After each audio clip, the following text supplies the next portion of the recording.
আচ্ছা, আপনি কি নিজে নিজেই আপনার শরীরের অতিরিক্ত ওজন কমানোর চেষ্টা করছেন বা ওজন কমাতে সক্ষম হয়েছেন? কনগ্রাচুলেশনস, কারণ আপনি আপনার হেলথ নিয়ে চিন্তিত। কিন্তু আপনি কি জানেন আপনি যে ওজনটা কমিয়েছেন সেটা আপনার শরীরের চর্বি কমলো না মাংসপেশি কমলো? আমি ওয়েলনেস কোচ প্রিয়াঙ্কা। আমাদের কমিউনিটি ফোকাস করে একজন মানুষের চর্বি কমাতে, কারণ আমরা জানি যে আমাদের শরীরে অতিরিক্ত চর্বি থাকলে সেই চর্বি কিন্তু আমাদের শরীরের জন্য ভীষণ হার্মফুল। অনেক রকম হেলথ প্রবলেম ফেস করতে হয় শরীরে এক্সট্রা চর্বি থাকলে। সেরকমভাবেই আমরা যদি ওয়েট লস করতে গিয়ে আমাদের মাংসপেশি লস করে ফেলি, তাহলেও কিন্তু আমরা অনেক রকম প্রবলেম ফেস করব। যেমন মাংসপেশিতে টান ধরা বা নার্ভের বিভিন্ন রকম প্রবলেম, জয়েন্টের প্রবলেম, এগুলো কিন্তু ফেস করতে হতে পারে। তাই ওজন কমানোর দিকে ফোকাস না করে আমাদেরকে কিন্তু শরীরের চর্বি এবং মাংসপেশির পার্সেন্টেজটাকে আমাদের আইডিয়ালে আনাটা খুব দরকার।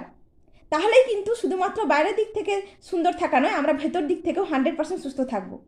তাই সঠিক পদ্ধতিতে এবং বিজ্ঞানসম্মত পদ্ধতিতে ওজন কমাও এবং সারা লাইফ সুস্থ থাকো।